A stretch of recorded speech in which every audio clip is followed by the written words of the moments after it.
I'm here to talk to you about online suicide death cult leaders. How much fun is that?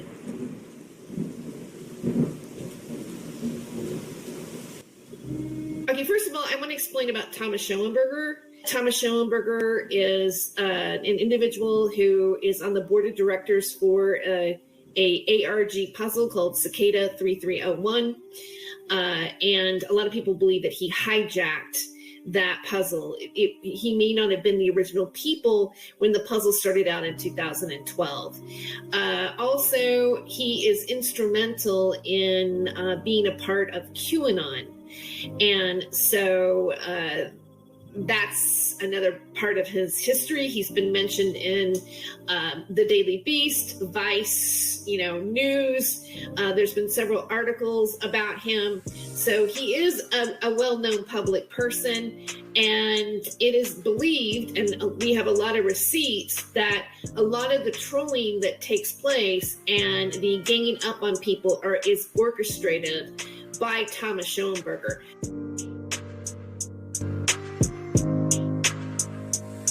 So, I think that there's a few things I need to explain before we get going. What you must understand about what is to follow is that my experience that I will share with you here, my story, is going to be told from the point of view of one who was recruited into the fiction, specifically in order to illustrate it. I was the illustrator.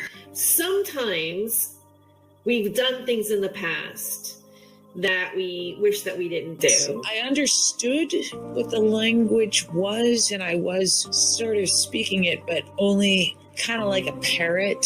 Even if I had known how before the lessons that I received after I was scraped into this, I probably would not have gone that way with it. It's important to become aware of how a pocket of people may actually be getting paid, and triangulating somebody in a video, causing and doing it to somebody who may even have some mental instabilities, and to kind of push them over the edge, or the result is that you push them over the edge. I've been hearing things about people getting paid by Steemit to make attacking videos or funny videos about a person. And so there's proof of a transference of money in order to basically bully somebody on the internet. And I loved it. And I was getting all this sort of mentoring and tutoring and networking. And I started making a bunch of money because of this guy. I felt like, oh, okay, I've arrived. This is where I want to be forever. And he played a lot of things about surrounding Nathan Stoltman and some of the past trolling and cyberbullying and cyberstalking that took place.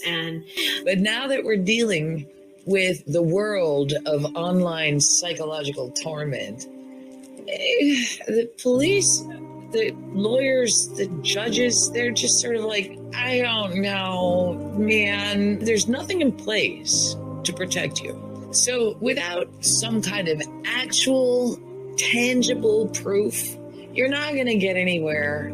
You're just not. If you've got it, though, just go do it. Don't talk to people about it. Fine, because nobody gives a shit except for the bad guys that are making you feel this way. And they care about it in a way that is detrimental to protecting yourself. The crazier you make yourself sound, the happier these guys are, and the more likely they will be to continue breaking the law and fucking with your mind. You've got to understand that. And it gets farther than that. It gets into cyber stalking. It gets into accusing people of things that they're not guilty of that are quite serious, and a defamation of character. And it also goes to threats, threats of, lawsuits, doxing, as well as people threatening to meet you in person, or strike out at you or maybe do something to you, which is causing somebody to have a belief that they are being harmed by somebody. Whether that is going to ever happen or not, the victim, the person who's being attacked, does believe that. And that is that's an offense. That's a crime. That is something that falls under cyber stalking. So it's gone into all these different directions. There is something, as you know, some people might be bullied to the point of suicide, or it might cause them to have suicide ideation. There has been a lot of emotional trauma for some people, and it can be quite serious. They get you to do stuff for them for a while, and then you discover, like, hey, I'm not really enjoying this very much because I don't like the negative impact that we are having together on others. And you start telling them no, they're like, and they get all their little zealot minions. They all turn their attention on you. And what used to be a bunch of love bombing turns into a bunch of fucking gaslighting, and they will rip you up. They will step off the computer screen and into your real life, and they will break the law. They will just flout this shit. They'll be like, oh, I'm going to pretend to be a doctor and call your psychiatrist to try and get you medicated. Or I will find some low-life drug addict who lives 20 minutes away from you to come to your house and knock on your door and intimidate you. Have any of you had anything like this happen? I have, and I know others who have. Those are just a couple of examples of things that they do when you start telling them no, I don't want to. And rather than just say, okay, well, thank you for the volunteer work that you did for me, and I appreciate you, and bye. No, they're like, oh, well, now you must kill yourself. Now everything that you love, your children, your job, your home, everything that you care about, I will kill it. But they'll get you to do it for them. As, let's just say, for lack of better words, befriended Thomas and supported Thomas, whether it was financially or just as a person, as soon as they catch on to it and they turn their back, yeah, it's like a pack of wolves attacking. I mean, right? There's been so many, and that's another trait of a narcissism. When you abandon a narcissist, they will come at you like 1,000 times stronger, and just try to overpower you and dominate you, make you feel horrible, and try to pull you back in because they need that narcissistic boost. They need that feed, just like a tick. Because these guys, they've got multiple victims, and they're constantly shaking up these people as much as they can and hoping that one will get so shook up, he or she will rise to the top of the pod and just start bubbling all over the place so that they can remain the center of this negative attention. This is a topic and a video that's been weighing really heavily on my heart lately, and it's embarrassing, and I'm really ashamed of some of what I did, but I think that my story might be able to help people. I might be off the mark here, but I have a feeling that some of the people that may have been involved in this kind of activity might have had moments of consciousness about it, or regret about it, or feeling bad that they had been involved in something like that. The first part of the story is how I came to interact with Nathan Stoltman of Lift the Veil back in the summer of 2016, before Donald Trump was elected president, if you can even remember what life was like back then. I was writing articles for Vice under the name Jay Stevens, which is basically the nickname that I used all throughout college and through my writing career. And I had a big fangirl crush on him. I envisioned like a future we could have together, like doing documentary films and exposing evil and all this stuff. And it was all in my head, just like daydreaming and whatever. But while I was a writer for Vice, I pitched an article to my editor about the Mandela effect. And he approved it, and he requested that I get some interviews from people who talk about it and believe in it. And I took that as my big opportunity to finally reach out to Nathan and be like, hey, we were developing this professional relationship. We were simultaneously developing a romantic, sexualized, very intense emotional bond.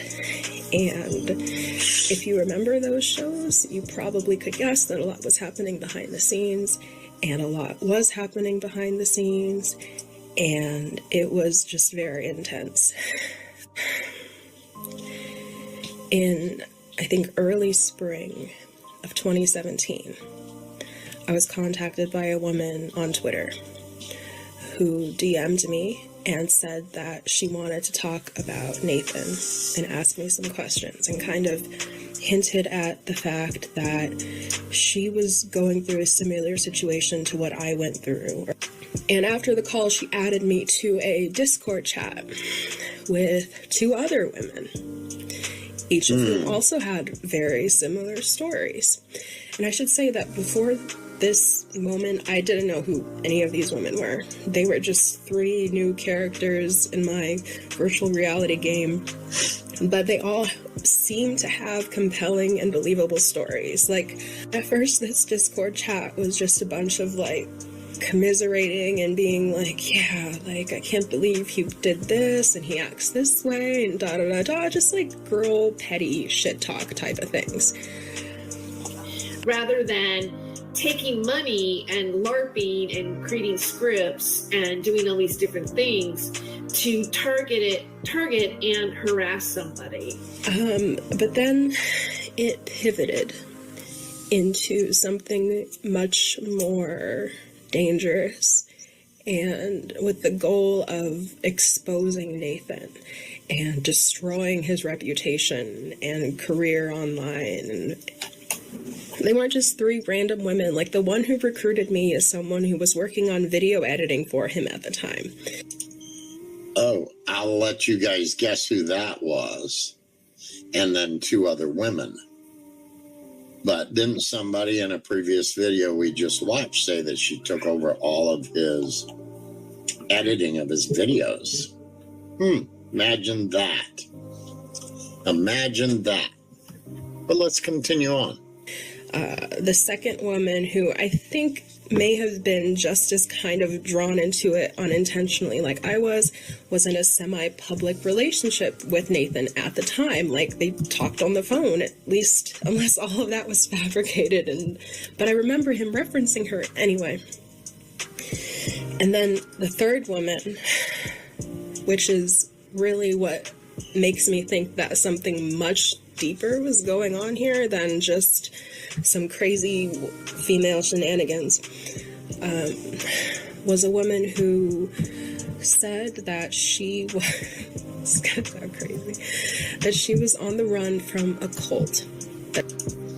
Oh, wait a minute. One of the 3 women said she was on the run from a cult. One of the 3 women who were in this Discord trying to ruin Nathan Stoltman's life and his internet presence and so forth. And there is an aspect to all of this where, like, the saint and the sorcerer, the reason why I'm deciding to call them those things is because there's an esoteric element to all of this. When you talk to them behind the scenes and they take you into their confidence, they will explain to you the reasons why they're doing what they're doing and the methods that they're using. The shorthand explanation for it is Satanism. It's not as though they worship the antithesis to Christ. They couldn't care less. They don't give a shit about the devil or Christ. That's not what they're about. They're about something else. But Satanism is like a really nice little tidy way of wrapping that up for the uninitiated. It's not what they believe. What it comes down to is these people. They consider themselves to be superior up here, above everybody else, because of their knowledge and their goal in life. They think that they are magical, and they think that everybody else who's running their show or participating in the chat or being a victim is way down here. They call you muggles. They actually call you muggles. Taking a term out of a children's book. Whatever. Oh my God, it's so fucking stupid. I wasn't a direct participant in a lot of what happened, but I was a witness to it, and I didn't do anything to stop it.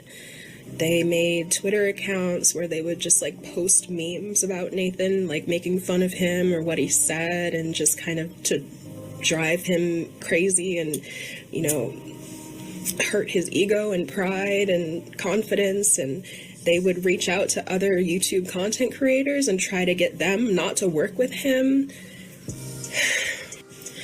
They contacted the local health services for where Nathan lives, and I think they also contacted his father, and they tried to get him admitted into a psych ward. I forget the word for it. Uh-huh. So, wow.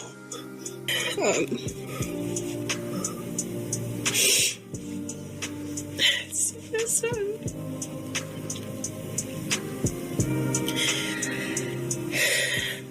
And although I wasn't doing this myself, like I wasn't making the calls, I wasn't whatever, I was energetically contributing to manifesting that reality, and I feel terrible about it.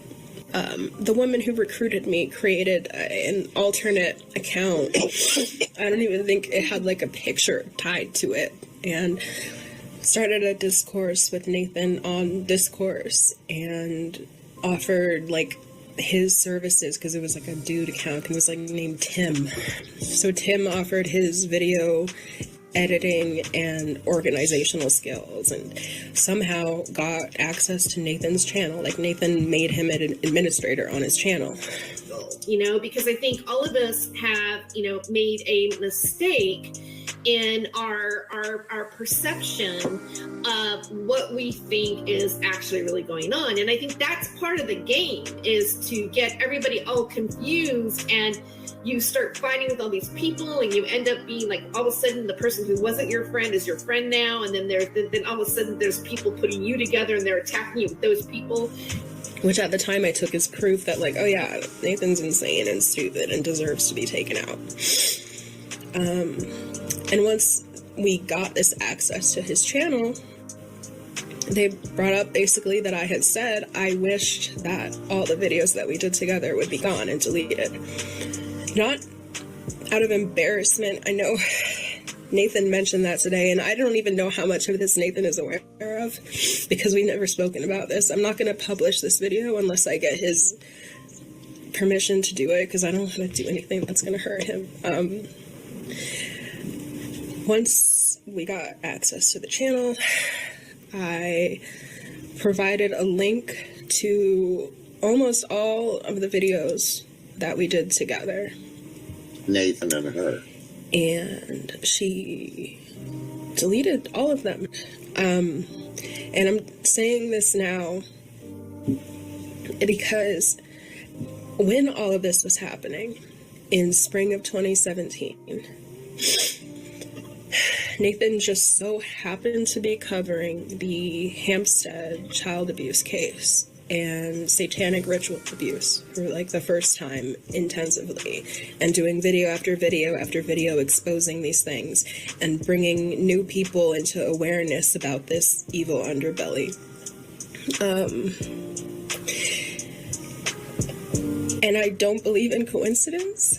I think that I was contacted at this time for that reason. I think that they wanted to turn people who were close to Nathan against him and to really make him reconsider the work that he was doing. Some years ago, I was witnessing a bunch of stuff online that was political in nature, but also had to do with child pornography and satanic ritual. Speaking of working with people, I noticed in your last stream that you said you had somebody helping either your media or getting you out there. Do you know who that is? And can you tell us any more about that? Yeah, I got hooked up with, you know who Liz Crokin is? Yes, I'm familiar with her, for sure. Okay. Or actually, no, it wasn't her that set me up. It was another guy that set me up. One of the cicada guys set me up media contact. Okay, so you're working with Thomas. Yeah. Okay, yeah. I know him. You know, Cicada tried to recruit me before. They still do, actually.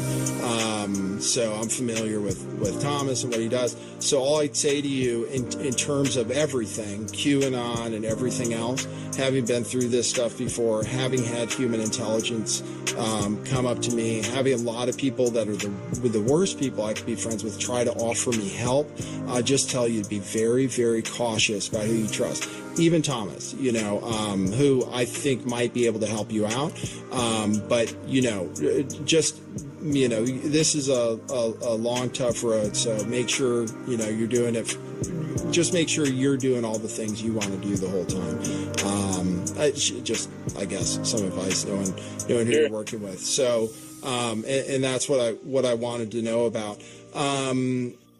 And there was a woman named Kate Schneider who was one of the people to be in contact with Isaac Campy before he died.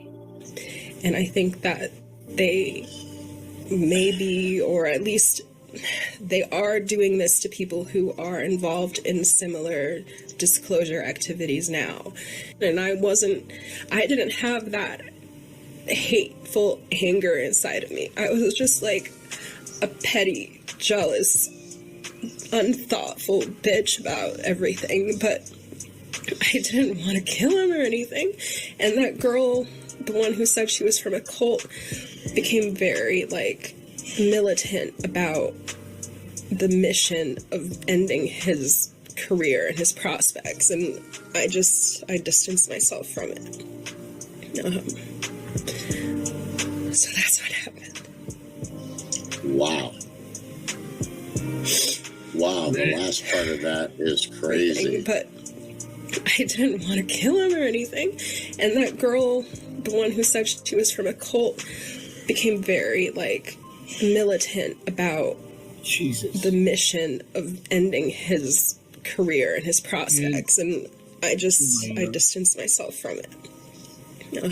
God. So that's what happened. Jelena. The fuck, lady? And they feel that the more of you muggles that they can rip to shreds and get off this fucking planet, the better for them. And if they can get you to self-destruct and keep their hands clean, I mean, besides the little laws that they break, the boundaries that they violate, the shit that they manipulate to get it done, if they can get you to fuck yourself up and fuck your life up and maybe even get you to end your life, it's a great day for them. They love it. They love it. And they and their followers get together in Discord rooms and on group phone calls and Zoom meetings and virtually high-five one another. They have a party. They're like, oh, look, job well done. Took longer than we were hoping for, but the show in its entirety was very entertaining. Fuck these muggles. So that's at least 5 or 6 people that I've personally spoken to verbally. And as soon as you start talking about Thomas Schoenberger, their voices become very stuttery, very faint.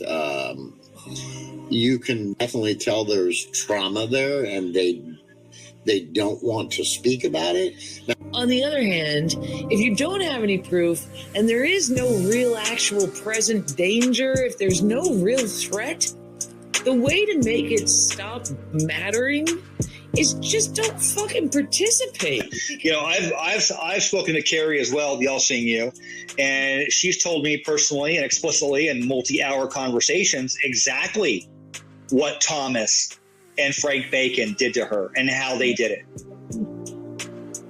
yeah. And the mind fuckery that went along with that. And she's terrified, absolutely terrified of Schoenberger. But the saint turned out to be trying to direct me into areas of our extended YouTube group that I really didn't want anything to do with. One had to do with a certain political movement that got explosive a couple years back.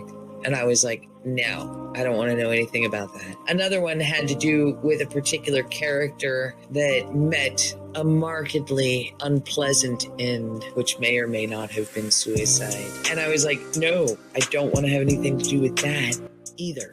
Well, She shared the same stories with me. She really honestly believed that Frank Bacon and Thomas remote viewed her constantly at any given time. And I remember trying to talk her down from it. I remember giving her advice and trying to make her think about it on different levels and shit. Because I don't really believe that that's possible myself. But if a person believes it, they're going to see it, right? And Sure, but I mean that's I do believe that's witchcraft.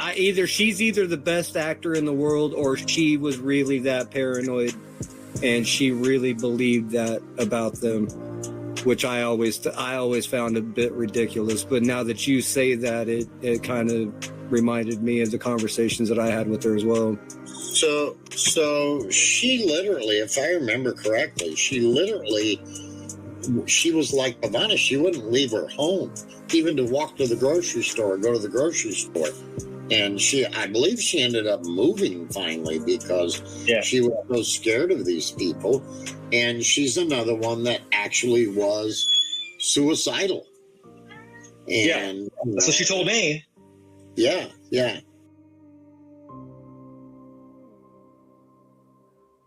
I could add a lot to this, but it's hard to talk about.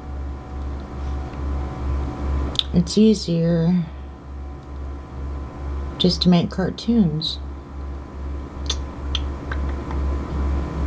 and cartoonize them to make it a lighter load to carry,